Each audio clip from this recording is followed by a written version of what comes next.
Hi there. This is a quick follow-up video to my hour-long report last week on how House of the Dragon will be adding back in magic and prophecies that weren't in the source material explicitly. That whereas the Game of Thrones showrunners were self-consciously trying to remove as much magic and prophecy as possible to appeal to a general audience, this new set of writers is trying to add it back in, but in a way that I thought was elegant in its simplicity and doesn't really tangibly change anything. Well, how do we add in magic without changing anything? Have people have prophetic dreams. And the Targaryen dynasty is known for having prophetic dreams. We saw this with Daenerys in the books a lot more, with Egg's older brother in Duncan Egg. So they're going to invent, and some of this sounds like it could have come from Martin himself, that the characters are going to have a lot of prophetic dreams. Now, I'm annoyed that I feel like this was a big leak that got swept under the rug, because a day later, James Hibberd came out with that gigantic, unsubstantiated rumor that, there might be a Jon Snow sequel, and no one's commenting, giving any proof of that. Whereas I spent a full hour going, these are set reports. They're clearly going on a hunt for something. This lines up with the schedule we've heard and leak reports and clips from Martin himself that, I think you're working on this. So I wanted to reiterate it, and I have a reason to do that, because in the original video comments section, someone pointed out to me, there's something in the books that lines up very well with what you said regarding the myth of the White Stag. To quickly run through this, the three prophecies they're going to do, and these are the three big ones actually, there's more than this. First one is they're going to prominently give an info dump in the first episode about Daenys the Dreamer and the doom of Valyria. That Viserys will be distraught after his first wife dies and goes, how could this be part of the gods' plan? And Daemon will go, because the gods aren't real. But Viserys will respond, well, wait a minute. Daenys the Dreamer had prophetic dreams about the doom that saved us. The gods sent those dreams as messages from the deep. We must be part of the gods' plan or something. And Daemon will respond, dreams didn't make us kings, dragons did. So that's the first one, just giving an info dump about Daenys the Dreamer and the doom.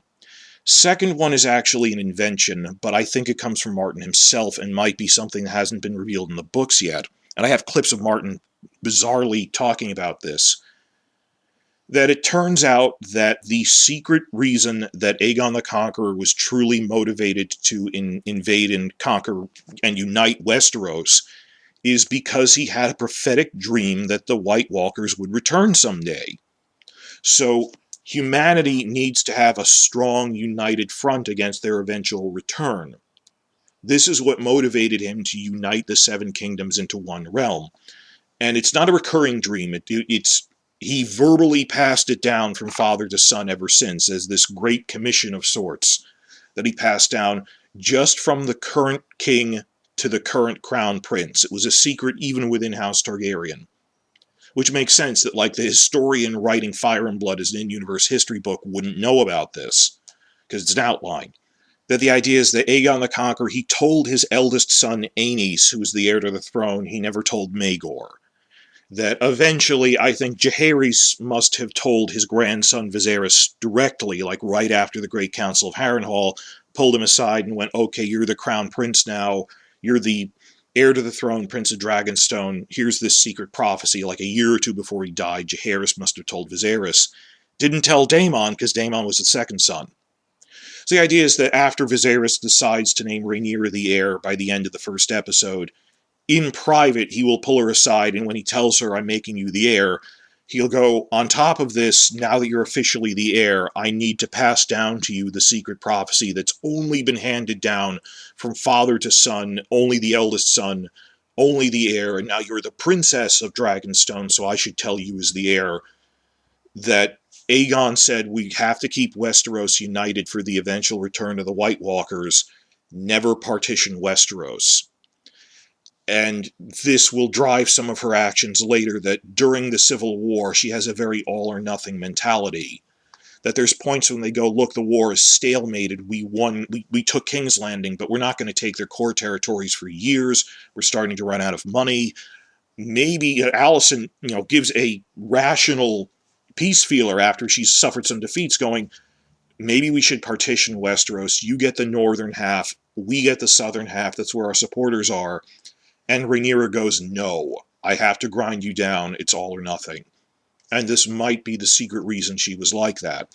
And it ties in with, bizarre statements Martin himself has made that maybe Aegon the Conqueror knew about the White Walkers from a dream. And that was so on the nose. Who, George? Who? He phrased it as, some speculate that Aegon saw what was coming. Who is speculating? What character in the show? You are... What, we were speculating? We never even suspected that. So it was pretty on the nose. But it ties in with other things, like generations later, that the Mad King's father, Jaehaerys II, forced Aerys, who became the Mad King, he forced him to marry his sister wife Rhaella, even though they didn't like each other, because, at the tragedy of Summerhall, a woods witch told him that the prince that was promised would be born from their bloodline if they were to marry.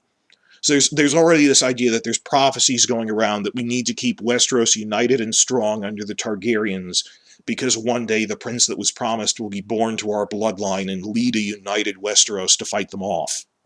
That's the second one.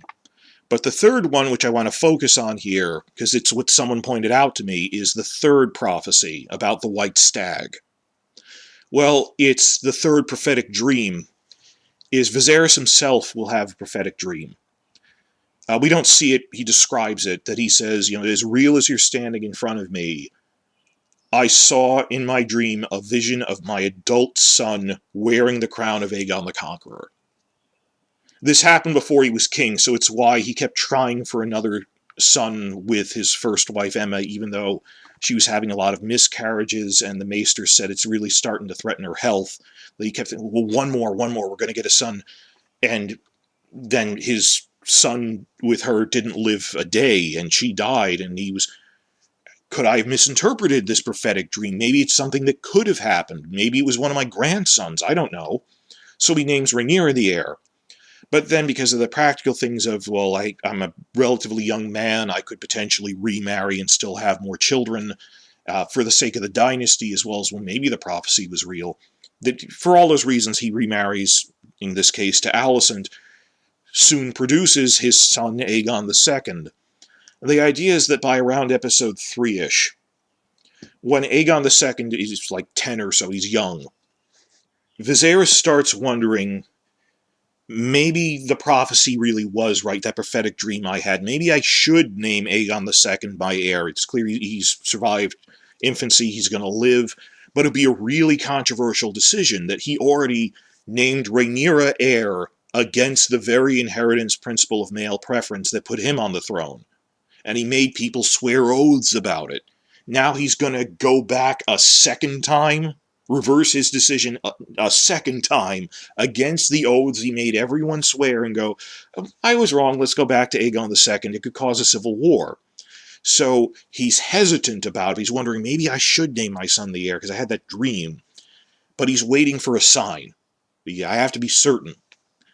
And, well, news reaches the royal court in King's Landing that a rare white stag has been sighted in the Kingswood. So Viserys orders this giant royal hunting expedition of hundreds of people. It's not just 5 guys in a forest, as Martin criticized. It's hundreds of people, horses, dogs, everything, hunting dogs, everything. And plus dozens of other noble houses hanging around the court. So this is this giant expedition, and a tiny tent city goes up in the Kingswood. We have seen spy photos of this hunting camp. At first, we thought we mistook it for a tournament camp until we realized there isn't a tournament set. There's no jousting set there. It's a royal hunting camp in the middle of the woods. And we have extensive spy photos of it, and we know it's in episode 3 due to scheduling. That the idea is that Viserys thinks that if young Aegon II can successfully hunt the white stag, it will be taken as an omen that he is the rightful heir. But Aegon fails to hunt it, so Viserys doesn't change his decision. Rhaenyra stays the heir, and ever since, Aegon basically gets ignored, and his mother spoils him while his father ignores him, so he grows up into a sulky, spoiled brat. So that all fits together pretty well, but what someone pointed out to me in the comments section is, in the first novel, A Game of Thrones, Robert Baratheon's hunting trip to the Kingswood was originally for a white stag. He couldn't find it. Then he heard that there's a really big boar going around. It'd be great to hunt that boar. And Lancel spikes his wine, so he's really drunk, and the boar kills him. But originally it was for a white stag. Now, I'd searched for white stag in e-search tools and didn't see anything, because the books call it a white hart, H-A-R-T. If you don't know this, that H-A-R-T, hart, is an old archaic word for stag. It means the same thing. The Baratheon sigil could alternatively be called a stag or a hart. Okay? So it's mentioned only 3 times and only in the first book, all related to this hunting incident, that Robert went to hunt a white hart, a white stag, in the Kingswood. So I was excited about they're putting in the myth of the white stag, which is a real-life mythology thing. I know it from medieval stuff, from Arthurian myth written in, medieval France, which I knew was filtered down from earlier Celtic tropes, and even before that to, ancient Celtic oral myth, going back to the Druids and stuff. The myth of the white stag is an omen from the gods. It's fortuitous and an omen if you can successfully hunt one. And a white stag is a real animal. It's rare. It's a rare melanistic mutation. It happens sometimes. You can Google this. There are white stags. But it's a common trope in a lot of literature and a lot of mythologies. In Celtic myths, some of it's the horned god, a messenger of Cernunnos or something. You could write a whole chapter about this, the myth of the white stag, the white hart in this case. Turns out, and this is the point of this video, they're not even inventing the trope of the king, or his son, hunting a white stag in the Kingswood. It establishes there's a white stag. White stags have been known to be seen in the Kingswood. It would happen with any deer population, I guess, but let me read this off. I screenshotted what I posted. I put it through the e-search tool. It comes up 3 times. First, in Eddard chapter 9, it says, a white hart had been sighted in the Kingswood, and Lord Renly and Sir Barristan had joined the king to hunt it. Second time, this is Sansa chapter 3. Sansa is talking to someone and says, I had a dream that Joffrey would be the one to take the white hart.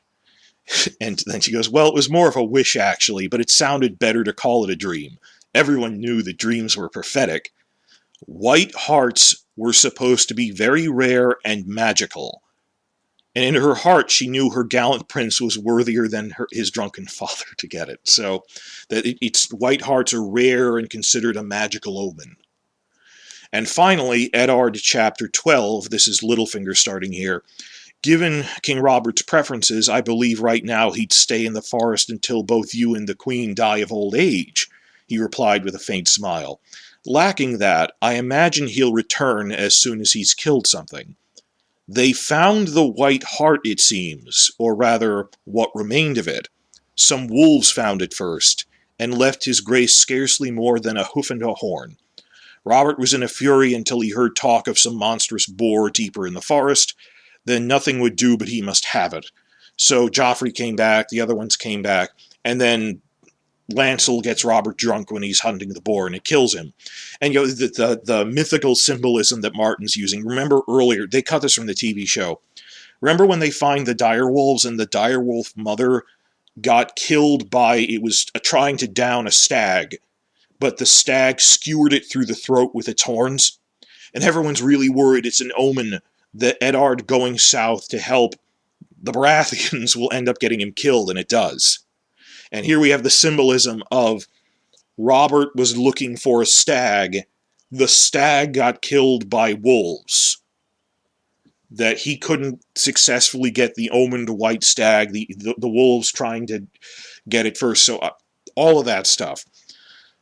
So I was really excited about this. I forgot about this. I just wanted to share it, both to remind everyone of, hey, we had this giant leak about magic and prophecies that are being put in the show that are really good, which I worried got overshadowed by that shameful Jon Snow. If you're going to report on that, have more evidence.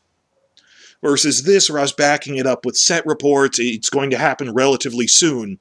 And someone pointed out, oh yeah, they had Robert hunting a white stag in the Kingswood in the first novel, and Martin was complaining. I have other quotes I gave of Martin complaining about how I wanted to have a full-scale hunting scene with hundreds of people for that in the TV show, and they cut it down to 4 people in the forest.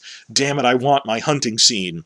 That I think they're transposing King hunting a white stag into like all of episode 3 for this, where they have Aegon II being directed by Viserys, go and hunt the white stag to prove you are the heir. But he doesn't. And it's holding him up to too high of a standard of, what, no one was able to get the white stag, so I should be ignored and Rhaenyra is better than me? That, all of that. So I just, wow, this was actually something in the books that I'd forgotten about, because white stag, white hart, same thing. So go back and check out the longer video. I give a lot more stuff in that.